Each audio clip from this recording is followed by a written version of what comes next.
আমি মামাকে বিচাৰিম। আমি মামাক বহুত ভাল পাওঁ।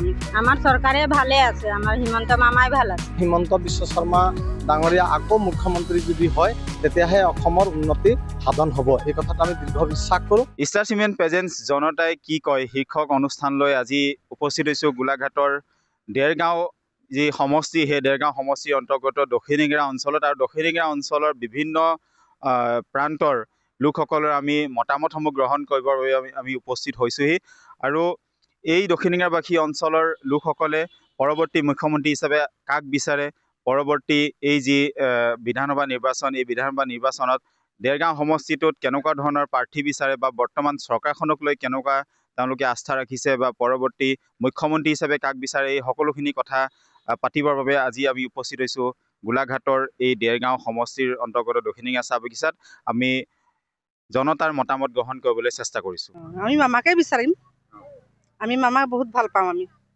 মামা আমাক কিমান সহায় কৰিলে। মামা 5,000 দিলে, 10,000 দিলে, আৰু মামা দিম বুলি কৈছে, আৰু দিব। তেতিয়া আমি আকৌ ভাল পাম তাক। আমাৰ চৰকাৰে ভালে আছে, আমাৰ হিমন্ত মামাই ভাল আছে। আমি তাকে ভোট দিম। আমাক চব সুবিধা দিছে, আমাক আৰু একো নালাগে। আমাৰ এইটোৱে চৰকাৰেই লাগে। আমাক ভাল হ'ব লাগে চবে। আমাৰ বাগানত যিমান আমি মানুহ কাম কৰি আছোঁ, চবে ভালকে কাম কৰিব লাগে, পাত ভালকে ছিঙিব লাগে, তেতিয়া আৰু চৰকাৰে আমাক আৰু ভাল পাব, কোম্পানী ভাল পাব।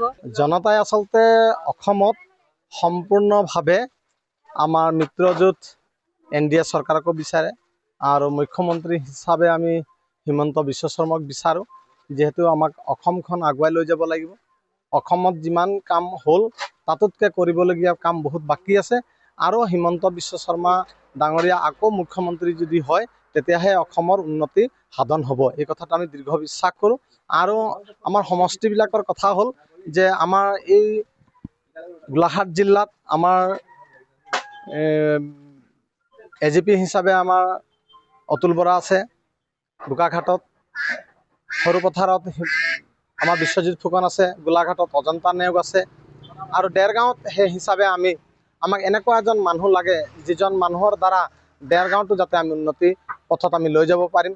দেৰগাঁৱত কৰিবলগীয়া কাম বহুত আছে, আৰু সেই দেৰগাঁওবাসী হিচাপে আমি ক'ব বিচাৰোঁ যে আমাৰ দুখীয়া দৰিদ্ৰ গাঁৱে বাগানৰ লাইনত, বস্তিত, টাউনত যিবিলাক মানুহ আমাৰ আছে, সকলো মানুহৰ দুখে সুখে আপদে বিপদে, যিবিলাক মানুহ আজি কেঞ্চাৰ ৰোগত ভুগিছে, কোনোবা মানুহৰ ধৰক আপোনাৰ হাৰ্টৰ পেচেণ্ট হৈছে, কোনোবা মানুহ প্ৰেছাৰ ষ্ট্ৰক হৈছে, এনেকুৱা সকলো মানুহৰ বিপদে আপদে সহজতে আমি যাতে এটা ফোনতে যাতে মানুহজনক আমি লগ পাব পাৰোঁ, আৰু আমাৰ যিবিলাক দুখীয়া দৰিদ্ৰ মানুহবিলাকৰ ৰোগীবিলাকক আমি যাতে সমাধানৰ ৰাস্তাত লৈ যাব পাৰোঁ, হস্পিটেলত আমি তেওঁলোকক ট্ৰিটমেণ্ট কৰাব পাৰোঁ, জনসাধাৰণৰ হকে এনি টাইম মানুহজনক আমি যাতে পাওঁ, তেনেকৈ এটা সৰ্বসাধাৰণ মানুহ আমাক লাগে।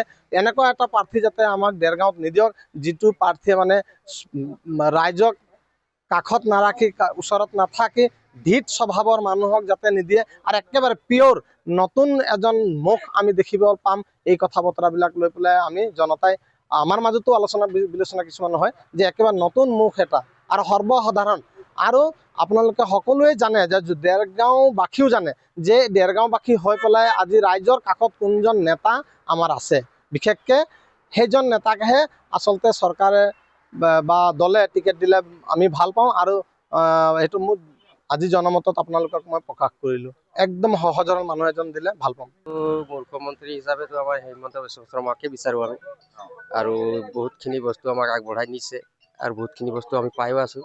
যাতে আৰু আমাক কিছুমান বস্তু অলপ অসুবিধা হৈছে, এই বস্তুবিলাক যাতে আমি পাই যাওঁ, যাতে আমাৰ অসুবিধাৰো শেষ হ'ব। আৰু যিজন আছে আমাক এতিয়া সেইজনেই লাগে, আৰু আমাক এতিয়া সহায়ো কৰি আছে বাৰু। এতিয়া আমি সেই 10,000ৰো পইচা পালোঁ, আৰু বহুত সহায় কৰি আছে, আৰু আমাক সেইজনেই লাগে, আৰু সহায় কৰাটোহে লাগে বিপদত। এতিয়া আৰু আমাৰ এতিয়া পইচা 10,000 পালোঁ, আমাৰ কিমান সহায় হৈছে, এইটোতো আমাক দিয়া নাছিলে, আগত পোৱা নাছিলোঁ।